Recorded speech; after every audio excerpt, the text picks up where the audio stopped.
Magandang hapon po. At nandito po kami dahil binuksan po natin, inumpisahan na po natin yung ating tinatawag na love bus. Itong love bus, ito ang original nito, 1970s pa. Nung governor si mother ko si Imelda, governor siya ng Metro Manila, ito yung project niya, love bus, para marami tayong bus para hindi masyadong mahal ang pamasahe. Kaya't ngayon ay binubuhay ulit natin. Andito po, pero ngayon mas bago na. Hindi na kagaya yung dati na yung normal na bus. Ito mga electric na ito. At malaking tulong ito para sa pagbawas sa pollution, para sa gastos ng krudo. At meron po tayong programa na para sa mga una-una, para sa mga PWD ay libre na, para sa mga senior citizens libre na rin, at malapit na lalabas na para sa mga estudyante may 50% naman na discount.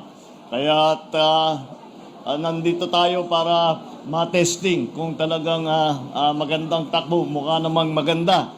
Kaya tangkilikin po ninyo ang ating bagong love bus para makabawas pasahe at makapag-savings ng konti, mabawasan ang traffic, mabawasan ang pollution dahil nga electric, at malaking tulong po ito para sa ating sitwasyon dito sa Metro Manila na kung minsan napakatagal magantay bago dumating ang bus,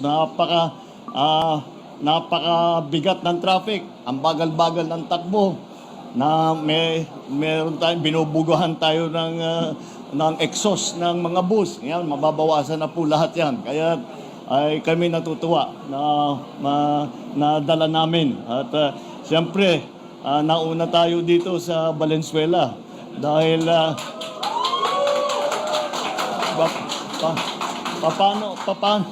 paano ko hihindian ang Senator Gatchalian, ang Congressman Gatchalian, ang Mayor Gatchalian, at saka ang Secretary Gatchalian. Kaya yung mga magigiting na Gatchalian. Kaya naman napili namin dito sa Valenzuela dahil alam ko kung sino man ang lungsod na kayang pagandahin ito, gawin itong programang ito. Ito po ang ating mga magigiting na leader dito sa Valenzuela, mga Gatchalian. Kaya maraming salamat po. At sana po itong aming bagong love bus ay mas maginhawa po ang inyong araw pagpunta sa trabaho at sa pag-uwi. Maraming salamat po. Magandang hapon po sa inyo.